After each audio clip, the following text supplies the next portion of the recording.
It's Thursday, September 6th, and you're listening to the Geek at Geek News Central show number 797, sponsored in part by GoDaddy.com. Our September special for all new and existing GoDaddy customers. You get up to 3 .coms at $5.99 each. Use promo code 599geek. Geek News Central is a proud member of the Tech Podcast Network. Folks, I got a great show lined up for you tonight. Got a lot to talk about. Things are pretty nuts here. We'll talk about that here in a few moments. Strap in. Here it comes. All right, people, I need a go, no-go for the Geek News Central podcast. Digital archive recorders. We're go fly. Microphone. We're go fly. Video feed. Go. Web browser. Go. RSS data stream aggregator. Go fly. Interflux Toddism suppressor. All right. I'm confused. Host readiness check. Welcome to the show. Welcome to the show. Voice ready confirmed. The Geek News Central podcast is a proud member of the Tech Podcast Network. If it's tech, it's here. All right, ladies and gentlemen, we are ready to go. Cue Todd in 5, Button, who's got the button? 4, There is no cause for alarm. 3, Everybody hold on to something. 2, Just press the button. 1. Aloha and welcome to Geek News Central, coming to you as live as it can be from the beautiful state of Hawaii via the Geek News Central studio overlooking Greater Honolulu. Hey, everyone, welcome to the show. Of course, my name is Todd Cochran, and I want to welcome you here to Geek News Central. I got a lot to share with you tonight. I tell you, it's been one of those evenings where I've been just crushed. Matter of fact, the whole week has been crushed, and part of it has been tonight. I got some of the gear in finally that we had back ordered.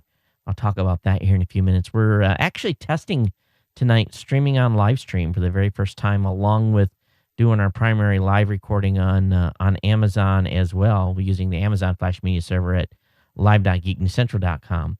But first and foremost, we want you to make sure you get over to geeknewscentral.com and check out all the great content. Of course, if you get over to the website, and once you're there, getting signed up for the show is easy. All you got to do is subscribe. And you find a link there to an RSS feed or from a iTunes link. Zune as well is there. So those links are still good. You can the Zune one is you can still get the show over there at the Zune Marketplace or whatever it's becoming. I haven't been told that link is going dead. I have to talk to Rob about that this coming Saturday. But definitely check out all the great content. The writers and other content creators at Geek News Central have been busy. We've got a new edition of the Gadget Professor online, Gadget Professor number 72. He's talking about hands-free Livio Car Internet Radio, talks about some Bluetooth apps, and the gadget. Of course, we've got Robot Underpants as well, so we're expecting his stuff to go up. But all the shows at Geek News Central, we hope that you'll be subscribed, and if everything goes right, there'll be a Saturday morning tech. I've got a little bit of change of plans here. We'll talk about that here in just a few minutes. Of course, I want to give a warm welcome to everyone that's longtime listeners of the show. Of course, anyone that's a viewer as well. Thanks for being part of the Ohana. And if you're new, you're immediately included in that group. You are officially part of our Ohana here, part of our family of listeners. So thanks for tuning in. And, of course, if you don't check the show out live, you can watch us on the Tech Podcast channel on the Roku, Boxee, Samsung Smart TV, the variety of different Google TV devices, which there's a number of them now. And, of course, if you ever want to reach out to the show, it's real easy to do so via Twitter at Geek News. You can email me, geeknews@gmail.com. And, of course, the 24-hour hotline is available at 619-342-7365. As I said, it's been a crazy week here. I think it's been, if I'm going to say, it's been one of the craziest weeks I have had. And to be honest with you, I can't remember how long it's been this nuts. It's just been like... It's like I've been working like 16, 17, 18 hours a day, and there has been no let up, and I don't see it letting up. And this weekend, I've got maybe a potential change of plans. But boy, oh boy, it's absolutely been insane, crazy busy. But one thing that isn't insane, and one thing that you can do to really save yourself a lot of money is by supporting our sponsors. And, of course, GoDaddy.com, a longtime sponsor here at Geek News Central. We've got some great deals for you this month. Got that special .com offer, $5.99 per year, up 3 domains. And the details are on the website. But if you want more than 3, don't worry. I've got some additional promo codes for you as well. All you got to do is go over to geeknewscentral.com/GoDaddy to get those codes.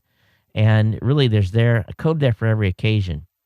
You can save 15% on orders $20 or more by using Geek5. Todd20 will save you 20% on a 1-year shared hosting account. Todd will save you 10% on non-domain orders. ComSale will get you $7.99.coms. ComSale 3 will get you $8.49.com renewals. Geek will get you $5 off orders $30 or more. Central will get you $10 off orders $50 or more. Aloha will get you $20 off any $75 or more. So there's everything there for every occasion. And we definitely encourage you to check out all the codes again at geeknewscentral.com/GoDaddy. Geek News Central runs on GoDaddy servers. We have, I've got close to 200 domains. Matter of fact, a little over 200 domains that I have residing there. We use a variety of their different products and services. And really, it's a one-stop shop for getting online and doing anything e-commerce, mailing list, anything you can possibly think of doing online. They've got it. And we definitely want you to give them a try and definitely check out GoDaddy. So thanks for GoDaddy for being a long-time sponsor here at GNC. So let me talk just a little bit about this potential travel change. Got an opportunity that just popped, and passport is required. So I'm not going to spoil it until I'm not going to announce where I'm going. Maybe I'll announce when I get there, if it actually happens. So I'm kind of in limbo right now. I'll probably know a little bit tomorrow. But if next Monday's show is not from Texas, it could be somewhere much more, I should affirm it, a lot more tropical. So we'll talk about that, or I will tell you as it's developing, probably via Twitter or something. But all up in the air, kind of a last minute type of thing. So I'm on pins and needles on which way this is going to go. I'll know midday tomorrow, of course, but probably won't leave. If I don't go to Texas, I'll probably be going to a secondary location. As I said, I'm going to share that with you later, after the weekend, probably, I would think. But anyway, if not, you'll see me next show. Or Saturday Morning Tech, I'm sure still will go on Saturday morning, 6 a.m. here, Honolulu time, 9 a.m. Pacific, 12 noon Eastern. So don't worry about being able to catch the show then. You'll be able to catch Saturday Morning Tech. And we're just getting ready to do the Podcast Awards, obviously, on October 1st. So basically is working with the team. We didn't quite get our announcement ready, but I'm going to share with you guys behind the scenes what we're going to do for the Podcast Awards this year. What we're going to be doing this year is we are going to have the actual awards ceremony at New Media Expo in Las Vegas. So we're going to be having the actual true awards ceremony. Again, this is the first time we've had basically a banquet and everything in the last couple of years of the awards. Because in the last couple of years, we've done all the awards right here online. I've done a live broadcast. Matter of fact, we had I think last year we had like 15,000 people on the stream for the live awards ceremony. But we'll still do it live and streamed, but we're going to do an actual full-blown deal in Vegas. And we've got some great things we're going to be able to offer the nominees. The 220 nominees this year will get some special offers from the folks at New Media. We'll talk about that in detail as we announce them, but it's from what we've kind of worked out with them, it's going to be fantastic. So looking forward to that. And actually, so what that means is the Podcast Awards ceremony will be first week of January or second week of January, 6th or 7th, something like that. Yeah, so it'd be the first week. But we're going to continue to start opening nominations up on October 1st as we had planned originally. So anyway, that's kind of the deal on Podcast Awards for the 8th annual, and we'll begin getting it kicked off on October 1st. So I got a lot of stuff to talk to you guys tonight on the tech side. And we're going to get into that here in just a second. Again, if you have comments on tonight's show, just go ahead and drop me a line, geeknews@gmail.com, or on Twitter @geeknews. That's the best way to do that. So let me go through my quick list here and see if I've missed anything. I don't think I have. And let's go ahead and get into the content tonight of what I've got in the stack for you. And boy, oh boy, obviously the big announcement for today, as things were being announced, was the Amazon announcements. And Amazon is, obviously come out with some very cool new tablets. And they're really going after a full segment of the folks on a different price levels on what they can afford. So what they've announced is some new Kindle Fire HD, what they're calling their Kindle Fire HD family, and they've got a big press release up on the Amazon site. But a lot of the sites that were at the press release were covering it. But $199 now gets you a 7-inch tablet with a stunning HD display, and what they're quoting to be the fastest Wi-Fi out there. We'll see. Exclusive audio, Dolby Audio. They're going to have some pretty good processors in it as well. Then the next level at $299 is going to get you all the same advanced technology on an 8.9-inch large screen with resolutions up to 1920 by 1200 with 254 ppi on the actual display, which is just incredible. Now, the big mystery on the price difference between the same tablet size and the next model up is basically if you go from $299 to $499, and it gets you the same 8.9-inch large screen, gets you 32 gigs of storage plus ultra-fast 4G LTE. Now, here's the trick. They announced something pretty, I call it evolutionary, but I'm concerned as well because they've announced a $49.99 one-year data package. In other words, you pay $50 essentially for a whole year of 4G LTE. And I'm thinking to myself, man, it's time to buy a couple of tablets and switch until I got into the details. And what they're going to do is you're limited to 250 megs per month. So you're going to have to be very judicious about the amount of, amount of bandwidth you'd use when you're actually on the 4G LTE package. Now, they apparently have packaged this with a pretty powerful modem per se, because it will come in with like 10 different data signals. So this thing is basically one size fits all for the entire world, and you'll be able to take this thing anywhere and use it. And I'm sure there'll be restrictions from one country to the next if you're leaving your home of residence. But and I don't know if they're going to come out with additional data plans on this or not, because 250 megs doesn't, the average person's going to go through that pretty quick. My wife, who has her iPad and she uses it exclusively for almost all her data usage, I think she does about 2.5 gigs a month. And she doesn't stream no video or nothing, but it's email, web browsing, all that stuff. And again, that's when she's on the road a lot, so she uses it there, and when she's in the house and so forth. But at 250 megs per month, that's not very much. So people will burn through that pretty quick. So anyway, that's what they announced. Basically, two different types of tablets, a 7 and an 8.9-inch, and $199 to $299, and then all the way up to $499. If you can get away with that Wi-Fi one, that $300 is not a bad deal. The tablet is going to be ad subsidized, meaning that when you basically lock it, there's going to be an ad showing on the screen, which is kind of interesting. But the folks over at Android Central put together basically a comparison page that is showing really all the differences. Now, you guys at home or watching on the stream tonight will not really be able to see this real well. So I'll put this up in the show notes. And definitely, you want to check out all the show notes for the show at gncsshownotes.com. That's where the show notes will be for all the detailed links. And, of course, we'll have the video and stuff up on geeknewscentral.com.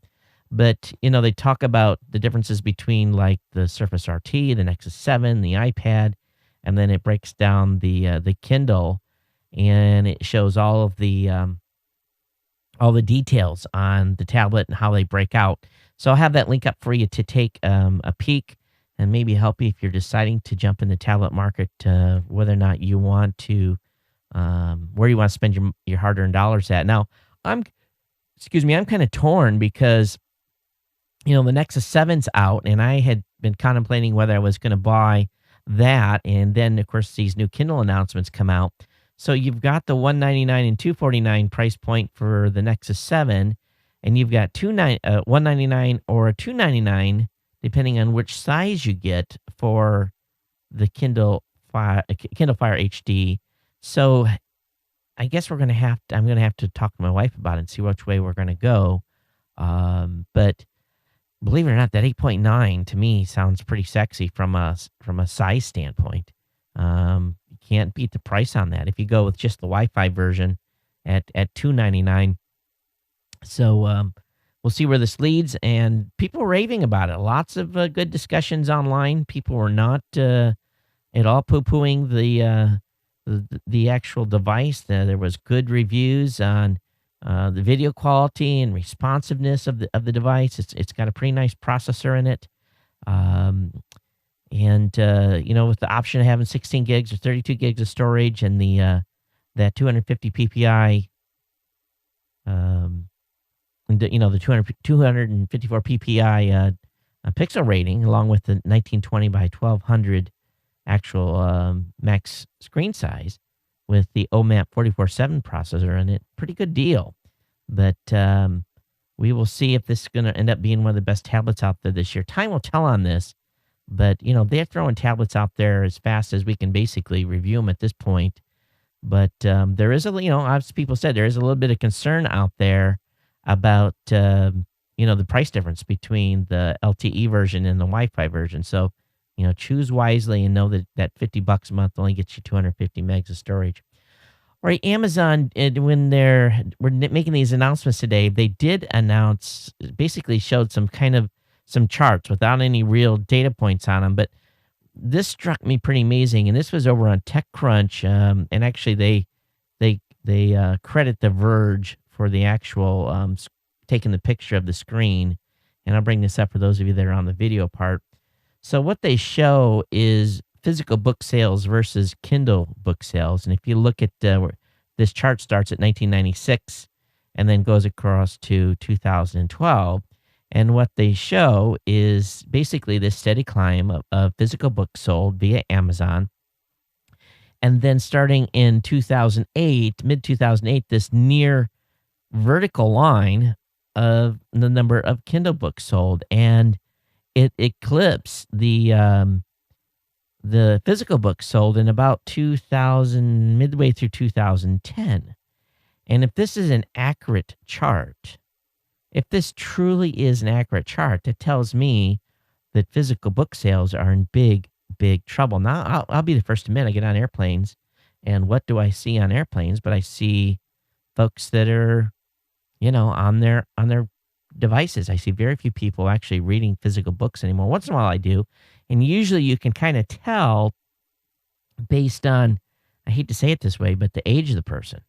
Many times older people are reading a physical book, whereas the younger generation, I'd say 50 and under, are on a tablet of some sort.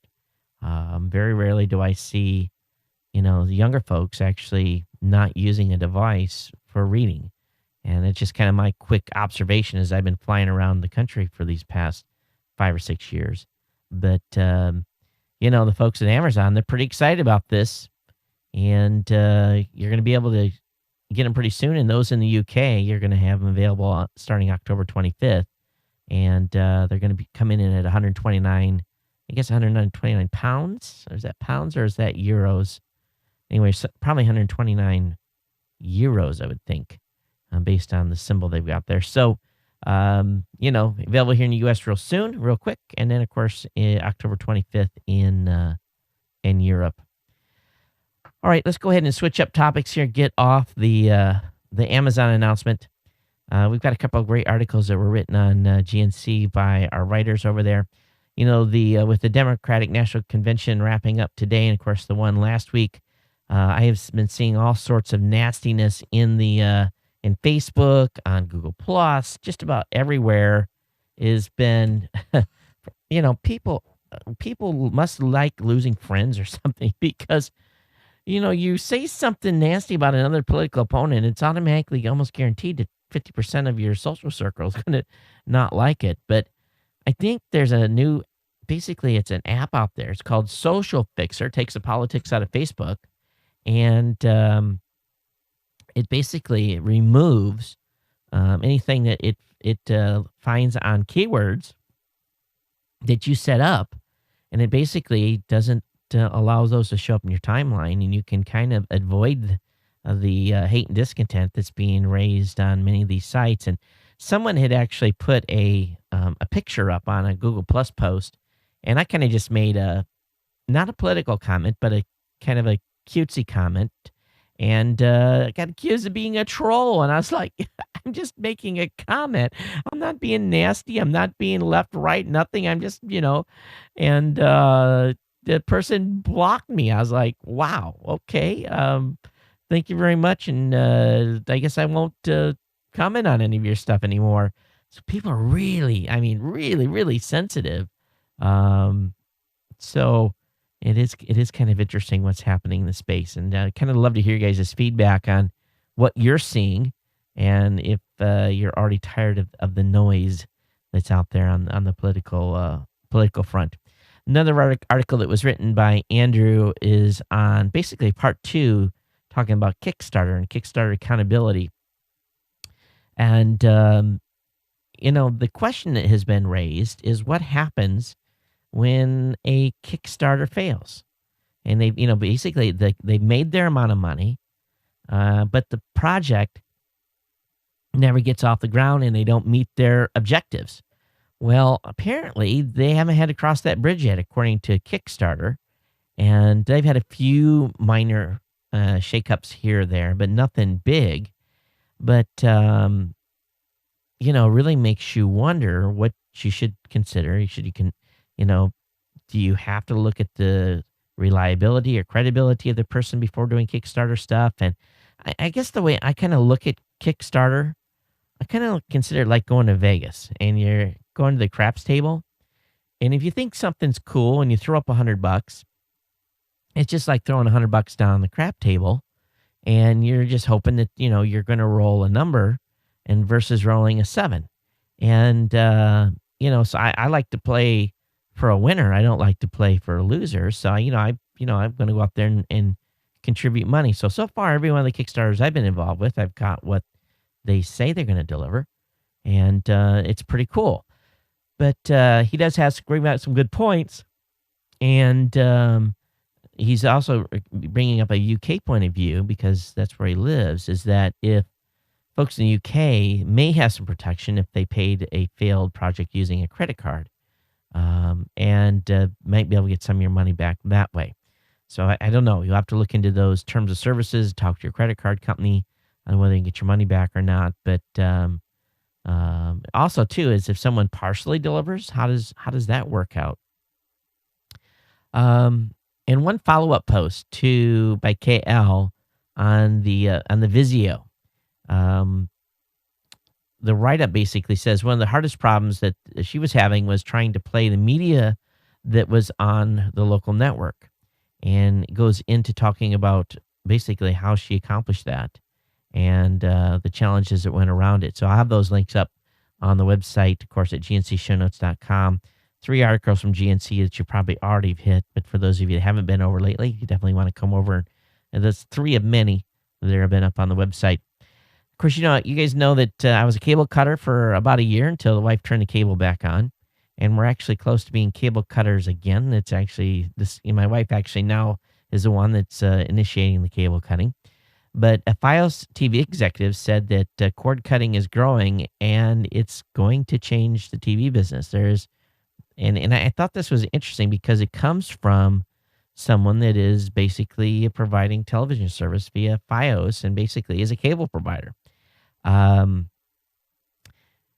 The questionnaire from GigaOM asked, wait a minute. He was interviewed the interview was done via the Tampa Tribune. And let me see if I can find this gal's name. Or maybe it's a guy. Maitreyi, Maitrui. I'm sorry, Chris Shawama. That's totally destroyed that. Not unusual for me to destroy someone's name here on the show. Apologies. But the question was asked whether cord cutting is losing stream. The FiOS rep said, no, that trend is not stopping. It's growing. The question is it growing enough for us? Meaning, is Verizon waiting for this market to change enough where they can start providing a la carte television channels to their viewers? This is an interesting response. Um, the respondent was basically also said that is the migration to a la carte enough that we can go that route? It has a way more important impact just on them. It impacts how we negotiate TV contracts with studios. It's not something we can do overnight, but definitely something we've been looking at. So in other words, Verizon and their Fios offering is looking to, basically get underneath the thumb of having to buy these big deals where if ESPN, you got to buy 25 other channels with it. And, same with HBO and all the other cable providers that bundle all these crap channels together to get one or two good ones. So time will tell on this, but I think it's just a matter of time. As more people cut the cord, they're going to be forced to change. And what's going to end up happening is the crap is just going to go away. So someone's making a comment in the chat room. What do you expect for 2:00 in the morning on the East Coast? It's late. No one's watching live streams right now. So, me. LG's 84-inch 4K high-definition TV has basically been brought on sale in the U.S. next month for a whopping $19,999. So you want a 4K high-definition TV? You got 20 grand laying around? Well, you can go out and spend it because that, my God, who wants to spend that kind of money for a television? It's 84-inch, it's beautiful, but 20 grand? Not on most of our budgets. If you're lucky enough to be able to afford something like this, knock yourself out. 3840 by 2160 or 4 times the resolution of most current HD TVs that are out there. So I'm sure it will be beautiful, but for $20,000, I think it should serve me a drink every night as well.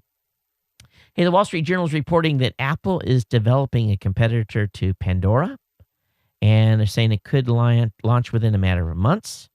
So that's kind of interesting that Apple's engaged in talks with record labels to create a streaming service. The service will be ad-supported and will be accessible from Apple's wide array of hardware. There's even a hope that PC users may be able to catch some of the action.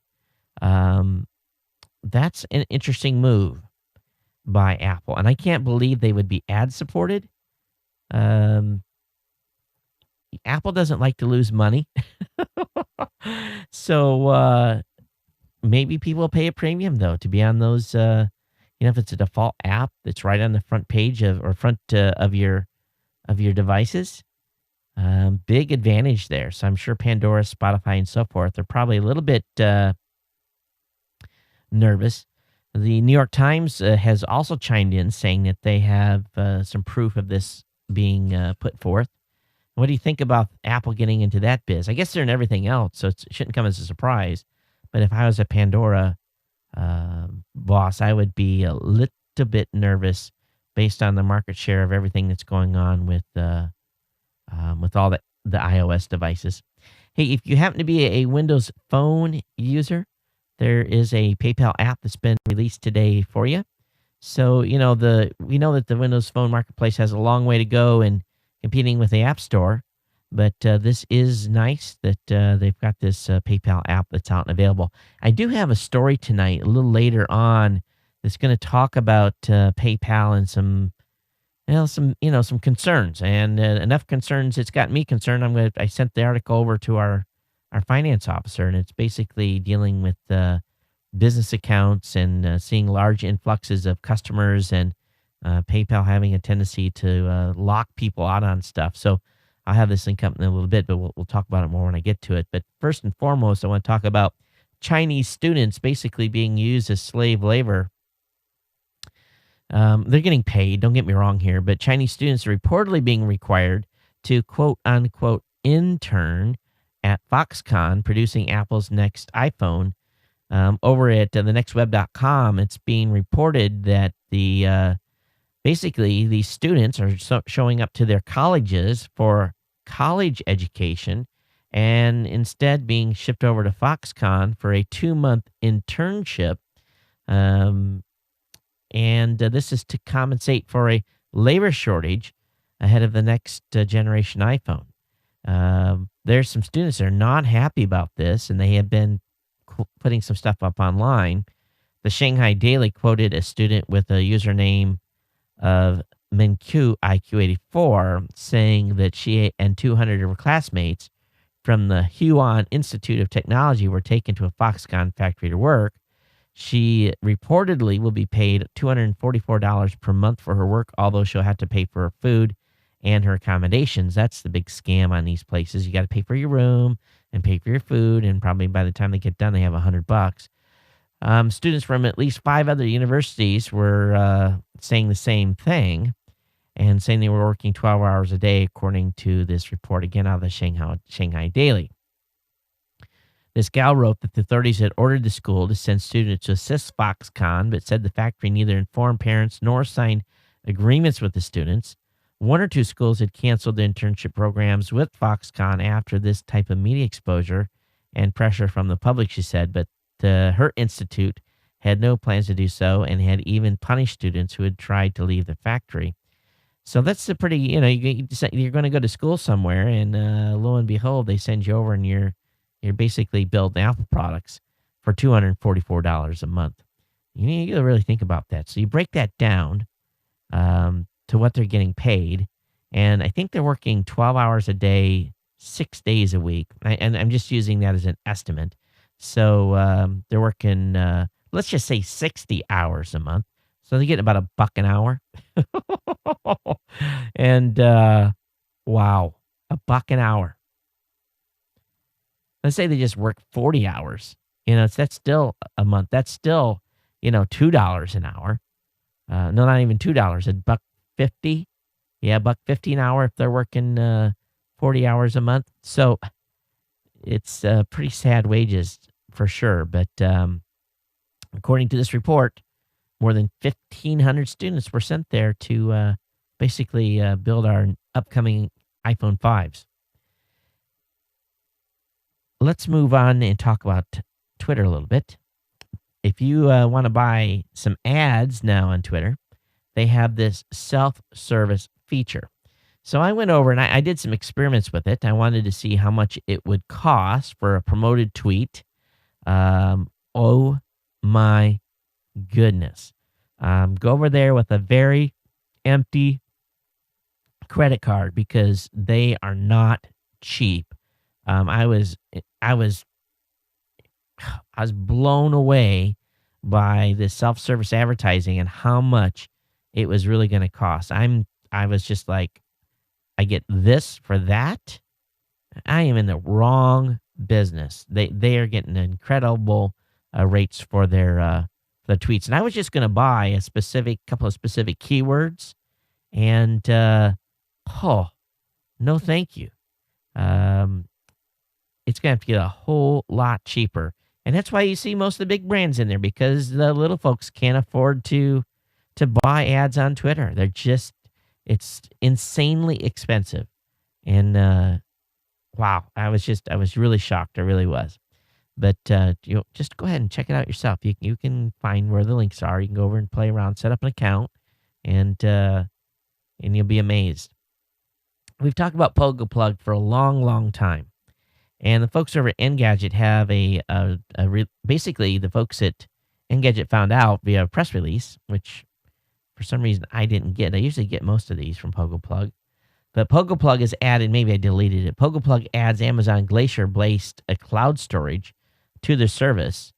Includes a device with the $29 and $99 family plan. So you guys know what Amazon Glacier is, right? That's basically a new service by Amazon where you put up media that you're not going to access only like once in a blue moon. Matter of fact, I think they only allow you to access it once or twice a month, and you have to wait like 2 or 3 hours for it to be made available. This is true cloud storage. It's basically up there hidden in an archive someplace. But PogoPlug has added this to their features. And again, if you spend at least $49, you get a device to go along with the service. And you get up to 100 gigs of storage for $29 and a full terabyte for $99 a year. So it makes it just easy for you to use Glacier. This was a smart move by PogoPlug because most of you don't really have any idea on how to get your data from here to there, right? But the PogoPlug service really makes it easy to basically push it to Amazon's Glacier service. And so they're essentially, what they're doing is reselling the storage and just going to manage how much you are using, and it just probably makes it easy for you to put stuff up. Now, there is another option where you can get up to 5 user plans and have 5 terabytes of storage, and that's quite a bit for most people, and that's at $199 a year. So, but you think about 5 terabytes at $199 a year, you can buy a couple of hard drives and pay for those in a couple of years, but it all depends how much you're going to be adding. Storage is not going to be easier as we move forward. As much stuff as, the bigger pictures we're shooting, I'm seeing that here, shooting video and shooting lots of pictures and stuff of the family. I've got this nice Canon camera, so that, I basically have it set on the highest resolution. So, each of those images is 2 or 3 megs each. And, that uses a lot of space over time.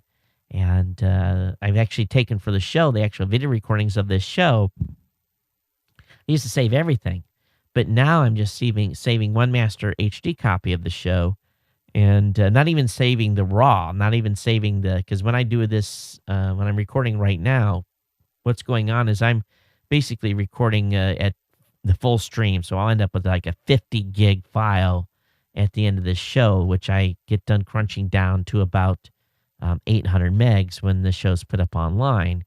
And so I don't save that big 50 gigabyte file. What I do is I save the small 800 meg file, and that is one that I actually keep it here for my archive. But, we're approaching 800 shows, and that in itself is, quite a bit of storage.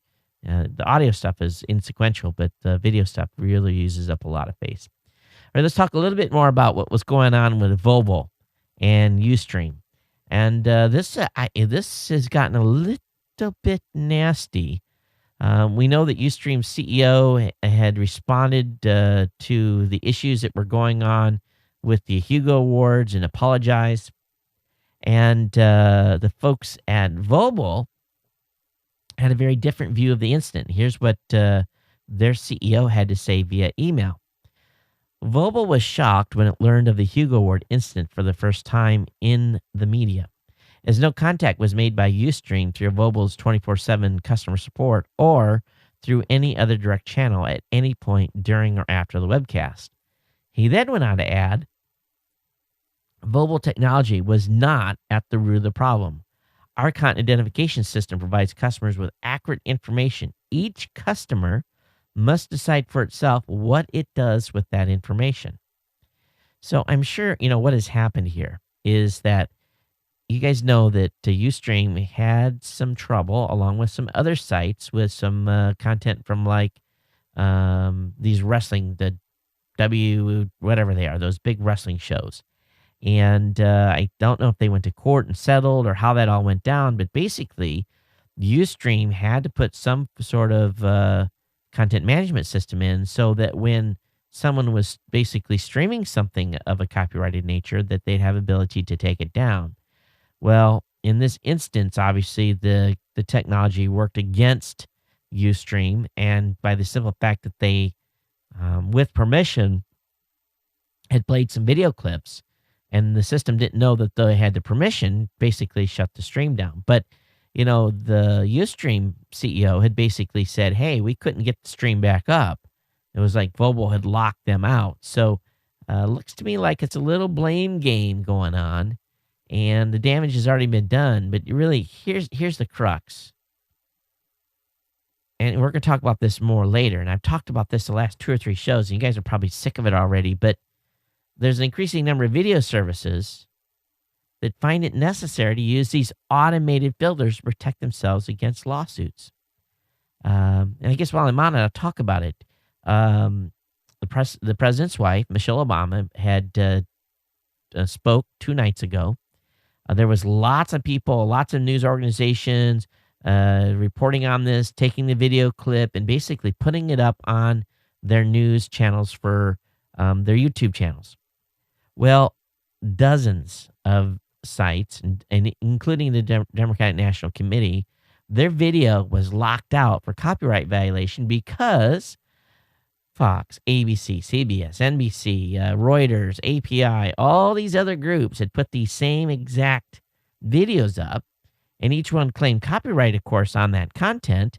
And then when the DNC put they're the ones that really own the copyright to it, per se, the DNC's video was blocked, and people going to the DNC website, when they tried to play the Vice President's, Michelle's speech, it says, hey, this has been removed because of copyright violation. You know, what kind of, whatever your politics is, it doesn't matter. It's wrong. What they're doing here is these automated systems are broke.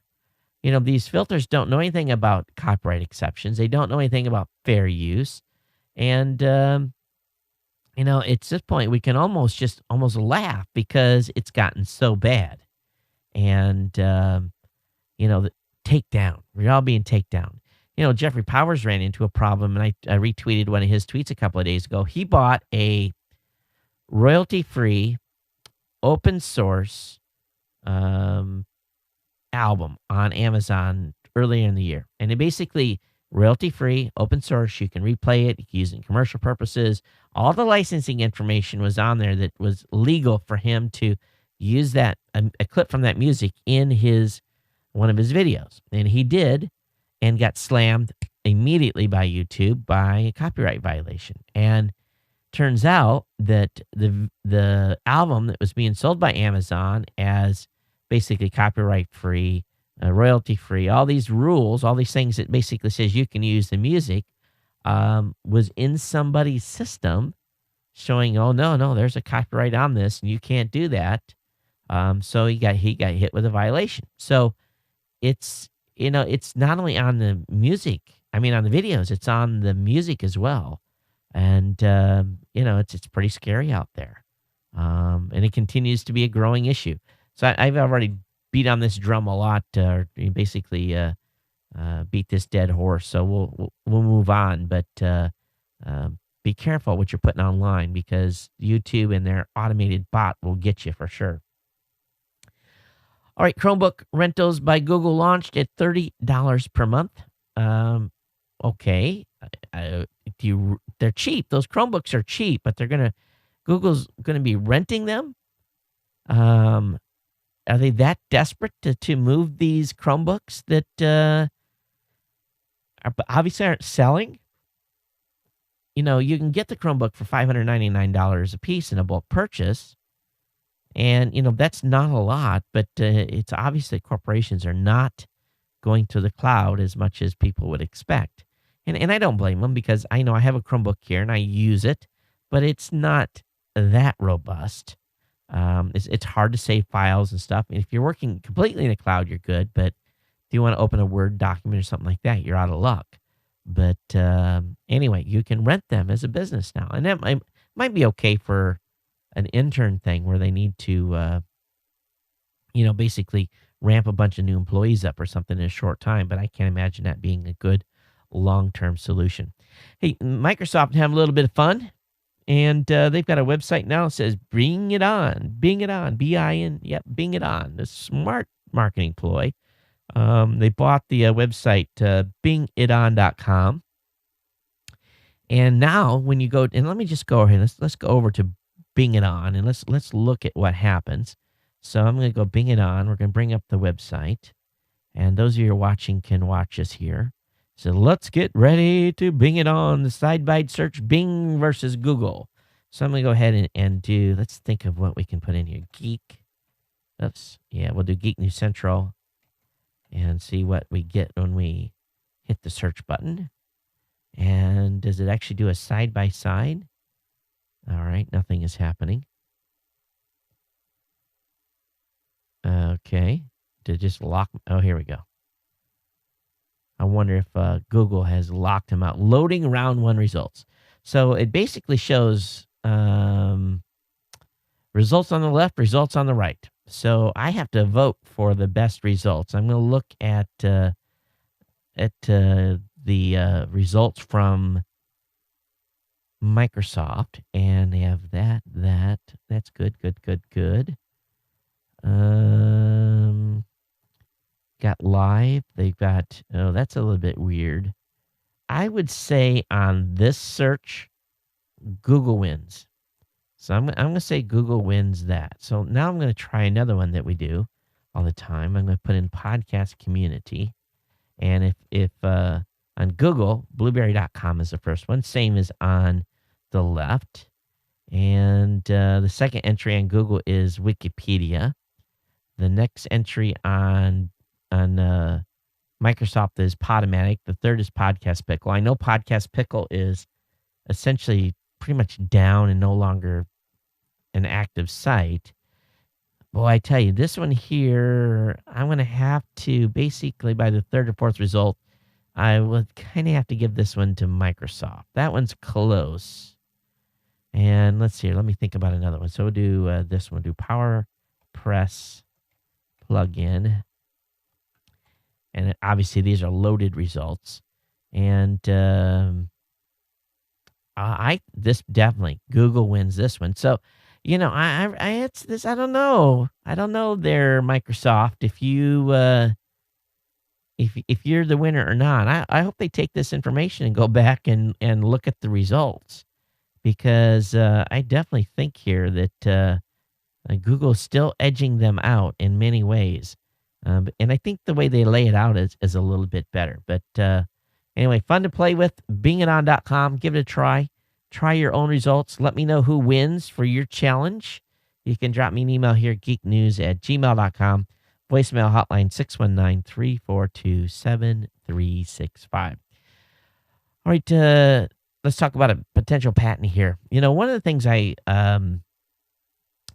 I don't know, maybe because I wrote about it in my book, maybe I'm the prior art on this. But an Apple patent is talking about syncing iPhone in car.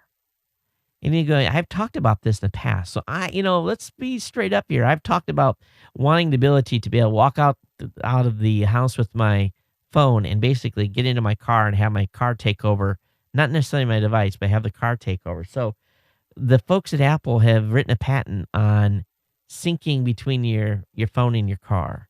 And but they've been granted this new patent, which shows maybe trying to find a ways to sync iPhone with a vehicle. So, I've talked about that here, and actually wrote about that in my book back in 2005, that felt that this would be the way we would go in the future. So am I the one that gets the prior art win call on this one? If Apple tries to use this against anybody, I just might have to put up some of my old shows where I talked about this. We've talked about this in the past. So, this may not fit exactly, but it's pretty doggone close to what I started talking about as early, or maybe as early as 2004, 2005. So, we'll see. We'll see on this one for sure, but won't be too long. Maybe we'll have Apple in your vehicle. Beyond in your pocket. All right, apparently the Pirate Bay founder who was arrested in Cambodia was not arrested because of hacking. Because of the Pirate Bay. He was arrested related to a tax hack. This is what he was arrested for.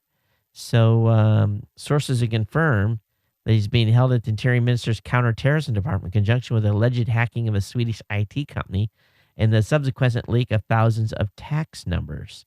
So Cambodia said they are going to expel him. They haven't said if they're going to send him back to Sweden or not. So we'll see where this goes. But he's headed somewhere. Over at ElliotJStocks.com, I'm going to show you guys a headline here that is bold enough that you would stop and read it. And basically the headline is Good Riddance PayPal. And it's this huge, huge font. And what this guy does is he is a writer, and he puts out a journal, and it's called the Codex magazine. and he's had some major trouble with PayPal. And actually, it's called Eight Faces. It's similar to what happened with Codex magazine, but Eight Faces is a periodical that he puts out, but people are paying for the periodical in advance. So he's gotten to a point where he's getting a pretty large amount of money coming in on each issue, like around $15,000 or around 15 grand. And he started getting questions and calls by PayPal and the type of business he had and how he was working it, and if people were prepaying, which I guess PayPal gets a little bit nervous about. He got to the point where the correspondence was going back enough that he decided, no, I'm going to get my money out of the account and into my bank account. And so he moved about $40,000 out of PayPal into his bank account. And sure enough, a few days later, PayPal said, hey, if you we're going to put a hold on your money. And they basically say you can't take it out only like 30, 40, 60 days later after it's put in, and you have to maintain a certain minimum amount of at least 15,000 pounds in. And so basically this guy's screwed, and he says he's going to lose, he's going to move to a different service.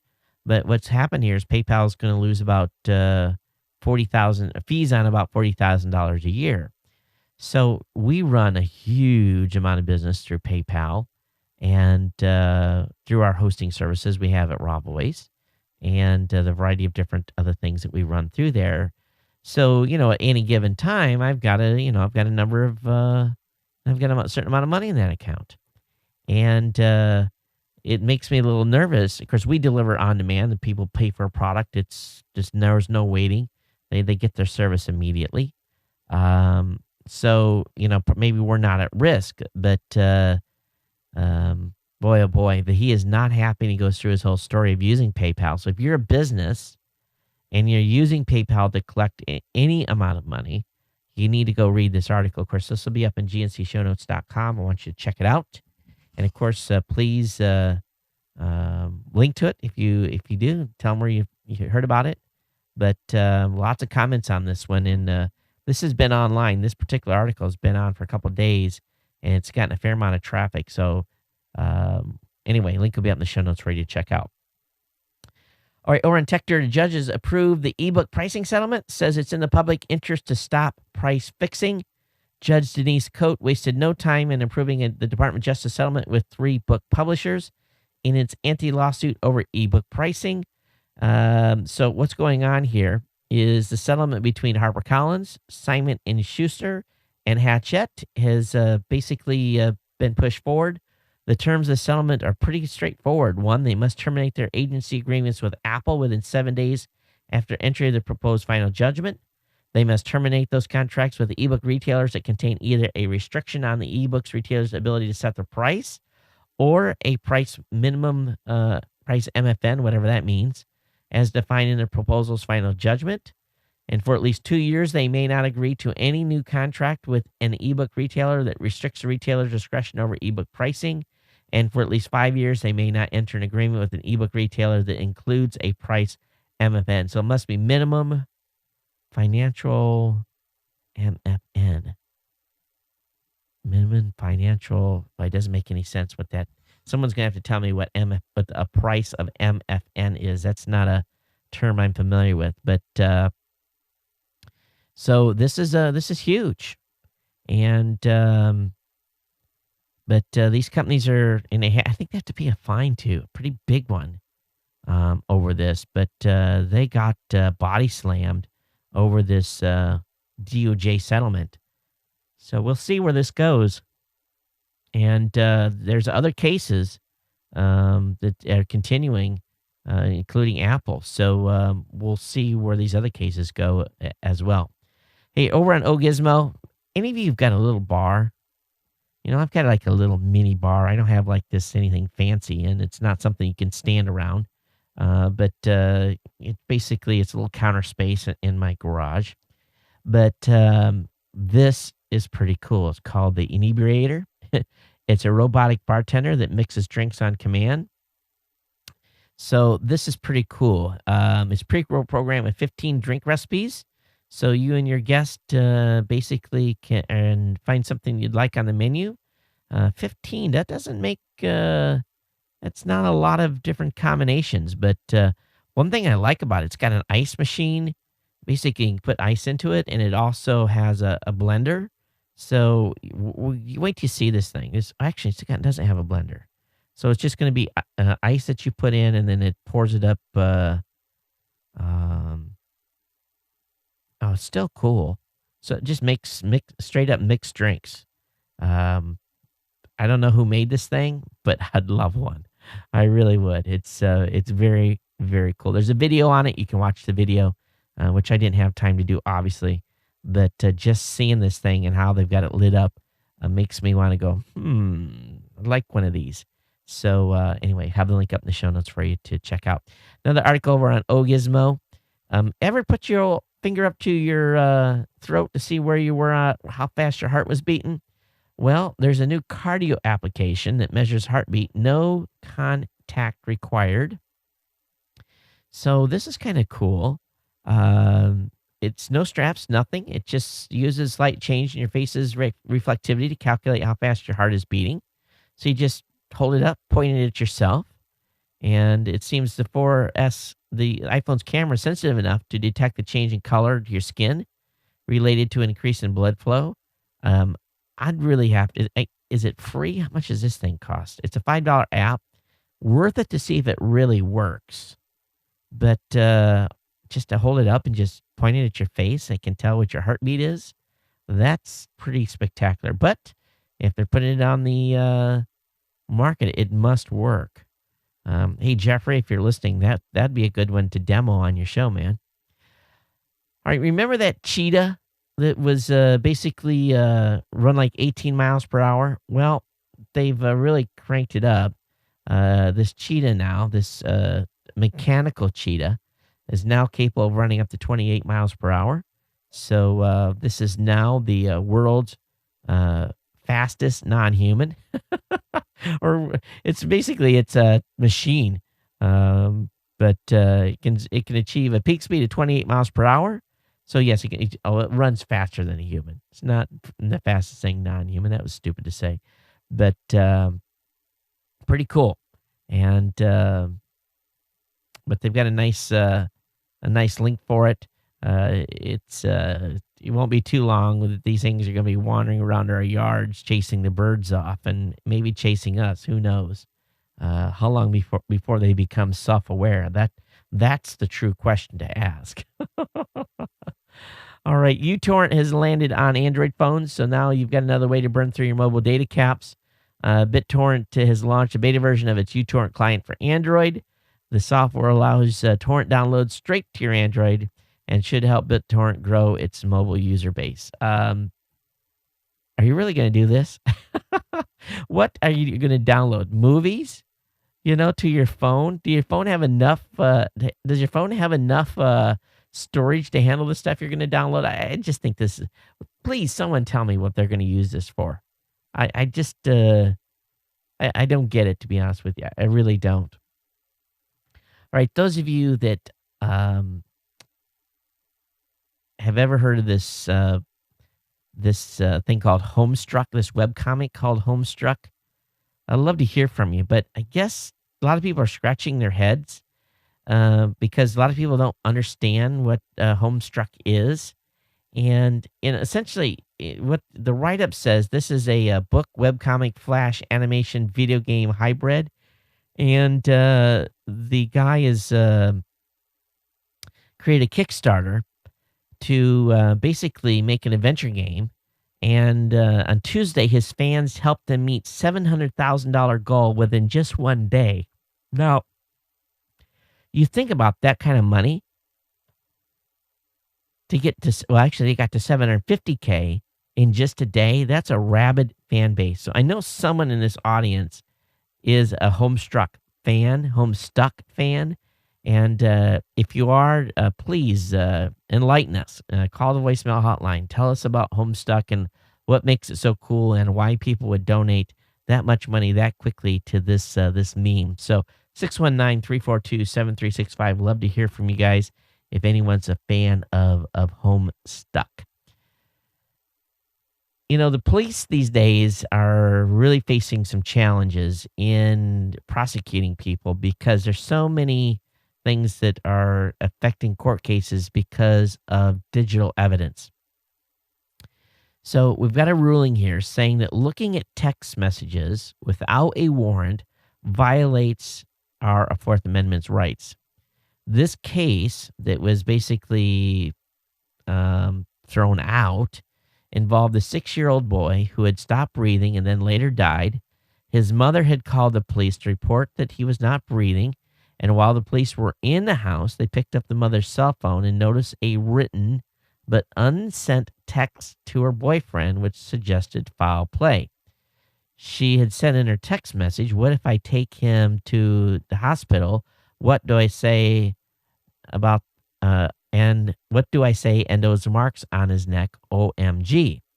So apparently there was other text mentioned punching the kid. So this led the police to start a murder investigation and leading to the arrest of the kid's mother, a boyfriend, and the course has now rejected much of the evidence because it was obtained in a manner that violated the Fourth Amendment. Even though the info was clearly useful for the case, the Rhode Island State Court didn't fall for the claim that it helps the police and said that there was, basically they tried to play it off that there wasn't any Fourth Amendment concerns. Now, I'm sure this is going to be appealed. This ruling will be appealed by the prosecution on this, and we'll see where this leads. But looking at text without a warrant, at least in this case, is been ruled by the court to violate the Fourth Amendment. Now, I'm sure all of us can feel sad for this this boy who has died from potential abuse. And, this is going to maybe hurt the case against this other individual. But I guess we all have to ask ourselves, are we willing to give up our Fourth Amendment rights of search and seizure? When the police didn't follow the procedures correctly in getting a warrant to see that information, which they could have. So, what do we want? What do we do here? Do we want this? Obviously we don't want a child abuser to be on the street if he's caused the death of a child. But at the same point, the question we have to ask ourselves is, are we willing to sacrifice our Fourth Amendment rights for this child? And obviously what's going to be an additional ruling here. And, it's a troubling, on one hand, you want this guy to, get his day in court. We still are innocent until proven guilty in this country. And at least that's the way it's supposed to work. So the question is, are we willing to give up Fourth Amendment rights when it comes to our cell phones and looking at text messages? I really don't understand why the police didn't get a search warrant. They had this boy here, and they want to know why he died. And if the autopsy showed some sort of probable cause of foul play, then the police can subpoena and get all that information. Now, they may not have seen the one text message that didn't get sent, but at the same time, there may have been other information they would be able to glean through that search warrant. Or they could have waited right there and got a search warrant. And I don't know. Love to hear you guys' thoughts on this, but it's troubling that this boy is dead. At the same time, it is troubling that we are seeing potential slippage of our Fourth Amendment rights. It goes back to the Michigan State Police, who are taking suspects' phones and basically cloning them when they have probable cause on some type of drug activity or some other type of illegal activity going on. But again, that is a function of the police officer to decide when he's going to clone somebody's phone. And that's been upheld in Michigan. So, they ask for your phone, they take it to their car. Next thing you know, 20 minutes later, he's back, but he's copied everything off it. A little bit unnerving. All right, AT&T promised to expand LTE to more U.S. markets. So, they're still lagging in its advancing its LTE coverage. And we know that Verizon's turned up the heat on the company, and they claim to have 75% of the U.S. population with LTE. And AT&T has announced it plans to expand its 4G market into 48 new markets by the end of the year. And I didn't actually have this article up on what those markets were. But so they're promising more expansion and to be able to cover more cities. So we'll see where this goes. But I wish they would have put the list up. That made it a lot more easy to could have read through some of this. But have the link up in the show notes on it. This was over on Slashdot. All right, next article up tonight. Whoops, what's going on here? What did I do? Dutch police. Oh, check this out. Imagine them asking this to happen here in the U.S. Dutch police have asked 8,000 plus citizens to provide their DNA. And in an attempt to solve a rape and murder case of a 16-year-old girl, the Dutch police have asked 8,080 men to provide DNA. All those people lived within 5 kilometers or less from the crime scene. And this cold case is the first large-scale attempt not to hunt the rapist and killer, but to locate his close or distant male relatives? I don't get this. So they're asking the 8,000 citizens to prove their DNA. And apparently this has happened a while ago. All these people live 5 kilometers or less from the crime scene at the time of the murder. The reopened cold case is the first large attempt not to hunt the rapist and killer, but to locate his close or distant male relatives. Okay. So they don't know who this person is, must be. But can you imagine in the United States them asking for 8,080 men to provide DNA? No one would show up. There's more to this story. I'll have this link up in the show notes. It's over at dutchnews.nl. But definitely the interesting slant here. They're not trying to find the person that did it, but a relative. There's got to be a lot more to this story. I'll have the link up in the show notes. All right, just yesterday, Apple released updates to fix Java vulnerabilities. But it seems that the patch doesn't actually target the recently discovered high-profile Java bug that's been the talk of the web here over the past couple of weeks. So be careful. Basically, those of you on Mountain Lion are still, and actually a Lion and Mountain Lion are still susceptible being on a website. And the word on the street is a lot of porn sites are getting this loaded up. So be careful where you're going on the net, okay? All right, for those of you that have a family member that may have autism, there's a rare hereditary form of autism that has been found to be potentially treatable with protein supplements. DNA sequencing of 6 children with autism has revealed a mutation in a gene that stops several essential amino acids from being depleted. And basically, in lab studies, mice lacking this particular gene develop neurological problems related to autism that reverse by dietary changes. So this was determined by a child neurologist out of the University of California, San Diego, who led the study. So this may represent the first treatable form of autism, and it has a specific form of autism that is linked to this this potential protein supplement treatment. So we will see where this goes, and I may give hope to some folks that have a children or a family member with autism. And I'm sure this will be in all the autism circles, but I have some friends that have a child with autism, and it's tough. And I sent this link over to him today and said, hope this helps and gives you some hope. It's nice to see the scientists continue to move forward on this type of front and trying to find cures for some of these things that really are devastating. All right. You guys know we talk about Ford here a lot. Not super sexy article, but Ford has come out with a replacement for the Ford E-Series van. The Econoline is almost dead, and long live the Transit. They've come out with all-new European-style full-size van that will begin to replace the venerable E-Series in the United States next year. So this is a pretty slick vehicle built on a unibody chassis for improved fuel efficiency. It's going to come with 3 different roof heights. So if you're looking for a new cargo or passenger van, this is going to be the E-Series will be sold alongside the Transit through 2014 as production ramps up in Kansas City. So this a new version also called the Transit Connect is also on the way. So I've been driving some of Ford's little new vehicles like this, and of course a new van. It's about time we got a little more stylish. And oh my gosh, the plain Jane Ford vans, those things are, wow, they were rough.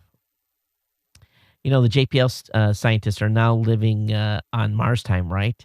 And it's quite the experience because their day shifts every day by about 40 minutes. And there's a good article over in the PasadenaSun.com website talking about how a whole family is living on Mars time with one of the scientists there and the challenges of it.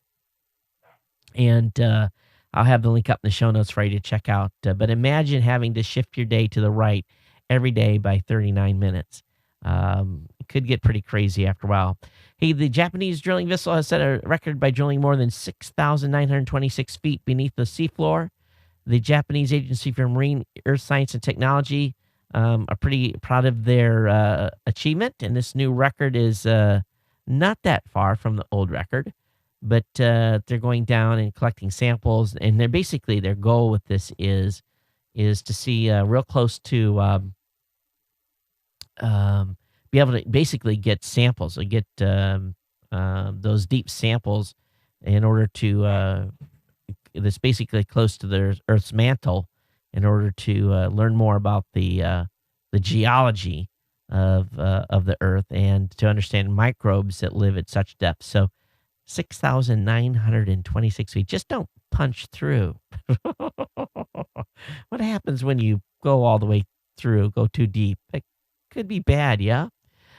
Hey, when I fly into Austin and take the toll road out of Austin heading up towards Waco, there's a toll road there that last time I was on it, the speed was 80. And I was pretty stoked to be able to drive 80 on an expressway. It's actually a toll road there in Texas. But Texas is going to open up a new stretch of highway with the highest speed limit in the country, giving eager drivers a chance to roll down that highway at 85 miles per hour. It's a 41-mile toll road between Austin and San Antonio. It's a brand new road that's going to open. So if you live in those neck of the woods, get ready to be able to do a quick trip to San Antonio at 85 miles an hour. Don't know what's going to cost you, but should be a lot of fun. Hey, over in Business Week, there's a write-up on Apple's favorite blogger and talks about how people are getting inside access to the Apple ecosystem, yet also on the other side of the fence, it talks about how Apple punishes sites. And there's a few popular tech sites that are still personal non grata with Apple. But anyway, link will be up in the show notes on that. You have certain tech sites that capture iPhones. So good article on that. And then another article on business, Bloomberg Business Week talks about how Netflix is getting a little nervous about losing more of their inventory. And having lost some to Amazon lately, especially the Epic deal that that Netflix lost to Amazon. So what are you guys seeing out there that are using these services? Are you seeing more on Amazon Prime now? Or are you seeing more on Netflix? Where are you getting the majority of your streaming movies and stuff? I'd love to hear from you on that and where you're actually getting most of your movies you're watching today. Good article over on the BBC talking about electricity being generated by the human body. And this is a pretty incredible article talking about different ways that they're experimenting with capturing energy from the human body, being able to charge stuff like pacemakers and create energy from different devices that people are having to wear, specifically with folks that have lost limbs and so forth. So pretty incredible stuff here. Link will be up in the show notes for you to check that out. The Chinese have announced that they're going to be launching 8 more satellites into space to monitor the ocean around the country. So these are all scientific satellites, of course, and they're all going to be very close to China. Ha ha ha. So anyway, scientists are questioning why the Chinese need so many satellites. Well, they have to, make an excuse or a story one way or the other. So link is up on that too. Hey, over in Ars Tech, Jimmy Wales threatens to encrypt the Wikipedia if the UK passes a snooping bill.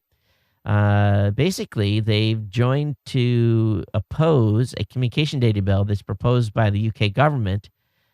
Civil rights group have raised alarms about provision that would require British ISPs to keep records of every website their customers visit for 12 months. That's already going on here in the U.S. So why aren't you encrypting it for the United States folks there, Jimmy Wales? But he says he's going to put it under SSL if this goes through in the UK. So they're already capturing our stuff and have it on file. A botnet master has gotten 30 months in prison for renting out infected PCs. A hacker who had a botnet of 72,000 computers has gotten 30 months in jail. Jason Chattil of Phoenix pled guilty in August to one count of attempting to cause damage to multiple computers. So he getting 30 up to a total of 30 months in the slammer on this. So he's not could have been worse, but that's how much time he's going to get. I don't know how much time he's already served, but this case has been going on since 2009. How many of you use SmugMug? Are many of you photographers out there that are actually putting up images on SmugMug? Well, SmugMug's raising the price due to cost of storage and everything else, and boy, the photographers are outraged.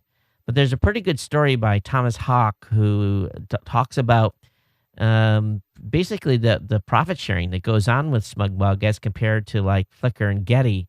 And I'm not a big fan of Getty Images at all because of some of the tactics they've used in the past. But the folks that are just really ripping up SmugMug on their increase in price. But yet, they're putting these huge databases of pictures up. And basically, the guy says, hey, it's a cost of doing business. So I don't know if any of you use SmugMug, but some reasonable thought on why they had to raise prices in this article. If you're using Windows 8 already, be aware that you may not have the latest Flash updates, and you may be at risk, especially if you're using Internet Explorer 10 or on any version of Windows 8, including the released to manufacturing version. The built-in Flash media player has got some huge bugs, so be careful out there if you're using that. I'll have that link up, obviously, at gncsshownotes.com. All right, last couple articles here tonight. I've just got some stuff from Torrent Freak. I'm kind of sick and tired of talking about RIAA, the MPAA, peer-to-peer stuff. So I'm going to have 3 links at the end of the show and notes tonight. They're going to talk about anti-piracy block lists of peer-to-peer, some stuff that's going on with the anti-piracy agencies doing IP tracking, and some of the stuff that's been going on on the 3 strikes stuff here in the United States as well. So I'll have all those linked up in the show notes. I'm going to let you guys go those if you want to, but I'm going to wrap the show up tonight at this point with those articles. Let me go ahead and get into the email real quick here of what has come in for the show, and get that knocked out for you before we completely wrap here. And we're long. And is my email going to load? Yes, it is. And today is the 6th, and the last show was on the 3rd. So what has come in since then? Let's see here. All right, computer, don't act slow. All right, here we go. We've got an email from Hank Van S, and he sent this to me via Google+. He says, starting today, you can interact tweets anywhere on the web through embedded timelines. So it talks about some new features that Twitter has brought to market. So thanks, Hank, for sending that over. Got an email here from Rochelle. He said, hey, I think it's Rossell, excuse me, not Rochelle, Rossell. He says, hey, Todd, when Mac Windows coexist happily, he's got a Wall Street Journal article here from me. They sent over via Flipboard. Thanks for that. Got another email here from Rossell talking about Chinese knockoff maker ready to sue over iPhone 5 design. Article on MacObserver.com. We'll have that link up. I got an email from Kenneth real short. He said, "Hey, Todd, I don't think this is the country our founding fathers envision censorship and lawsuit in response to the Apple stuff that's been going on." Got an email here from Jeff. He says, "Todd, I love the last few bits in show 796. I've been listening on and off all day at work. Great stuff." He says, "The financial crisis can/piggy bank idea is hilarious. I just wonder if a real survival kit may be even more necessary if we get hit with a super recession."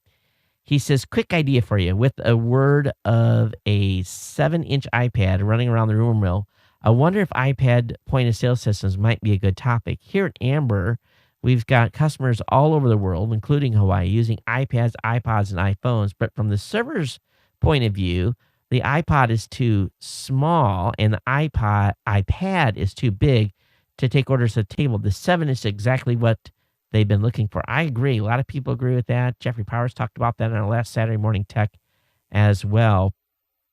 Got an email from Bruce, a longtime listener. He says, "Hey, Todd, on show 790, you were discussing leasing options on solar panels." He says, "There's been a couple of issues in the UK with customers using leased solar, mainly due to issues surrounding mortgaging properties when customers move.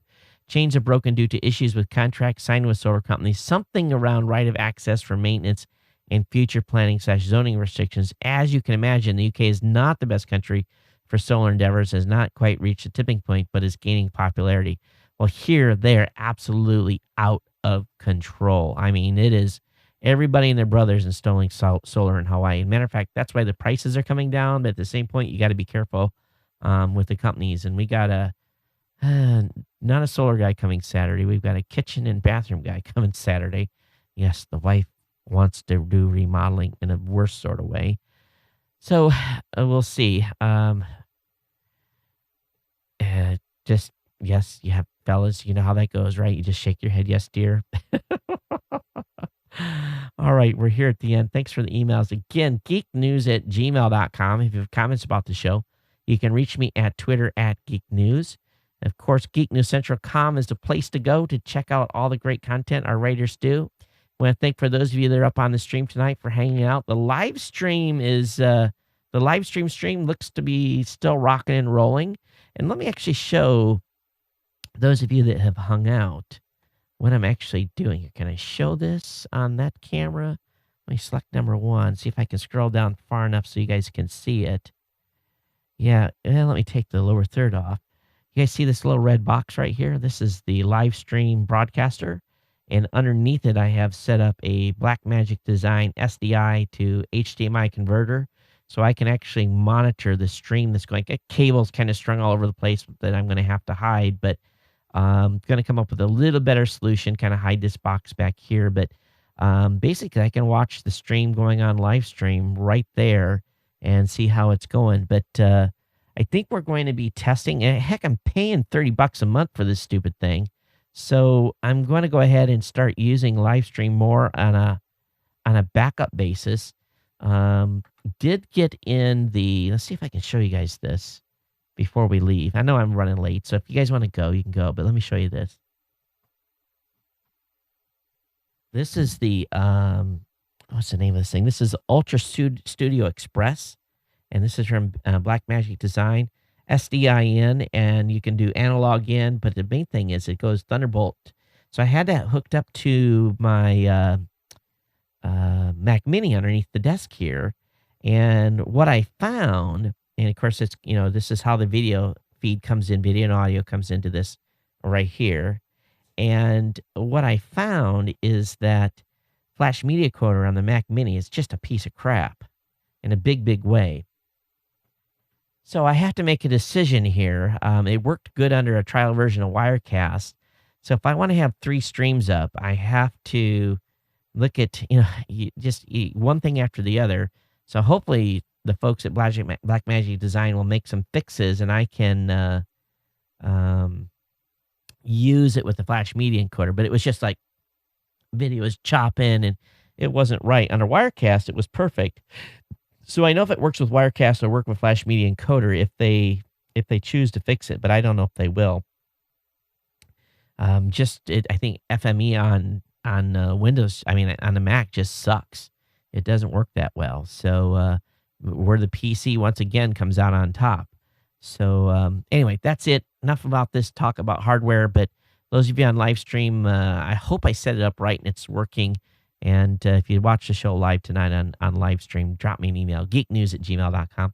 Until next time, we'll see everyone. All right, take care, and thanks for being here. We'll go into replay in a few minutes. Aloha.